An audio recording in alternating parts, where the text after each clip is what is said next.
don Boris Molina y don Uber May, los dos abogados que han asumido este tema y este tortuoso proceso. Don Uber, ¿por qué van a recusar a dos magistrados? ¿Cuáles son las situaciones que podrían estar generando una conducta inapropiada? Sí, bueno, en el caso del magistrado Paul Rueda nos parece que es muy clara su toma de posición y de partido sobre este tema. Ya desde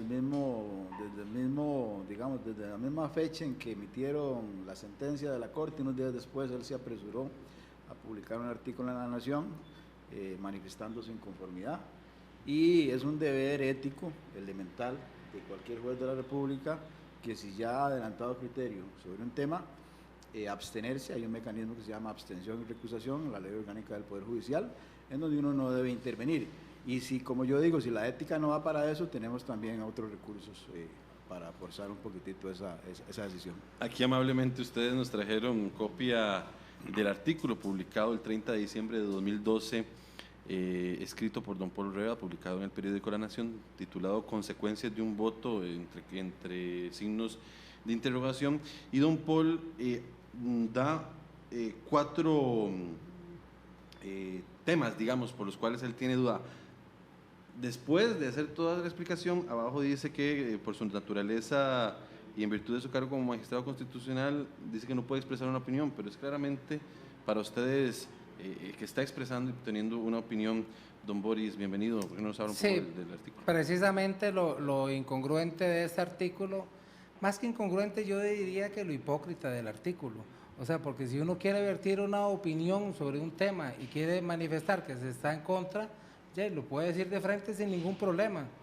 Pero pretender tomarnos el pelo a los lectores y a los costarricenses y a cualquier persona que pueda ver este artículo diciendo que no va a dar una opinión después de haberla dado, me parece que es un acto también de hipocresía en ese sentido. ¿Es suficiente escribir esto para, digamos, este artículo y esta... Pues para nosotros sí, porque precisamente por su investidura de magistrado de la Sala Constitucional no debería expresar ningún tipo de opinión, mucho menos en contra de una sentencia de un órgano que está por encima de la Sala Constitucional, sobre un tema que es crucial para este país. Veamos que cuando esta resolución se da, teníamos 12 años de estar en una discusión internacional sobre el tema.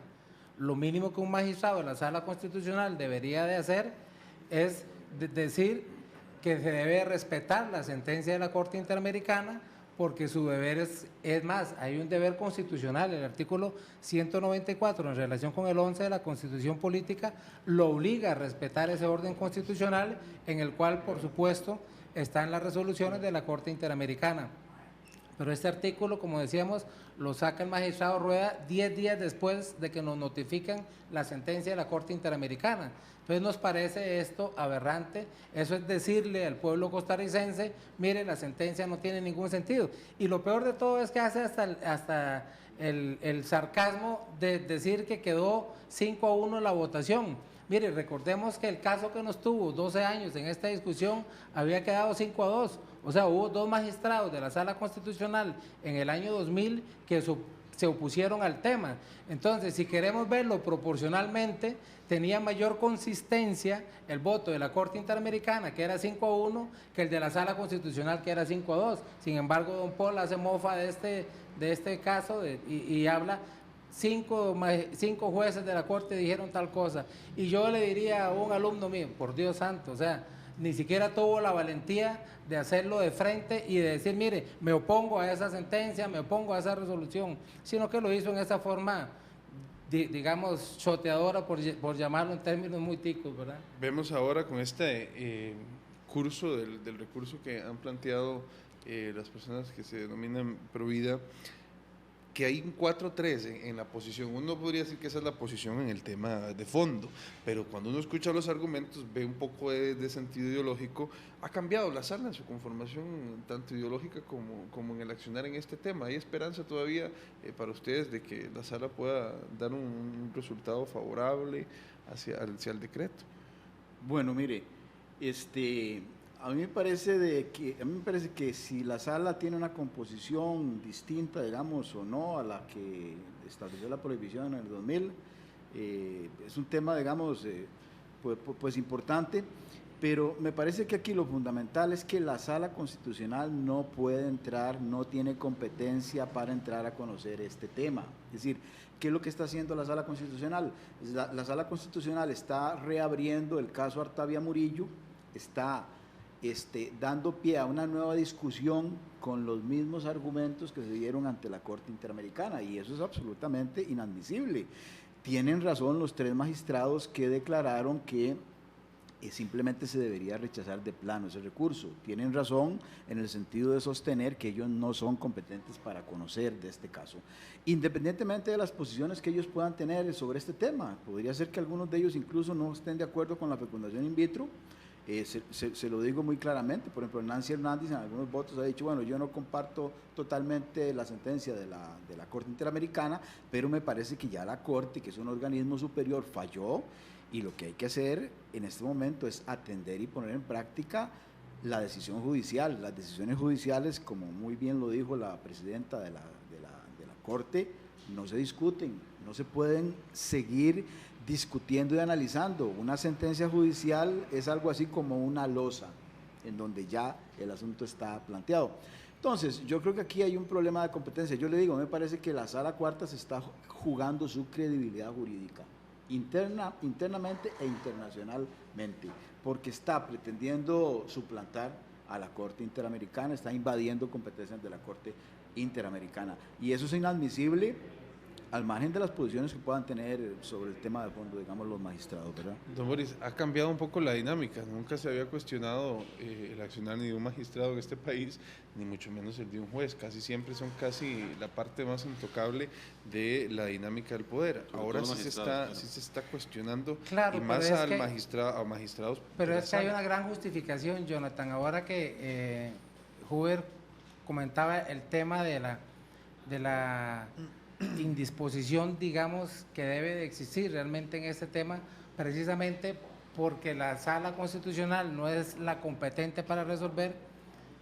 Desde el 2012 hasta el 2015, entre Huber y yo y otros costarricenses hemos planteado alrededor de 14 recursos de amparos en el tema específico FIP.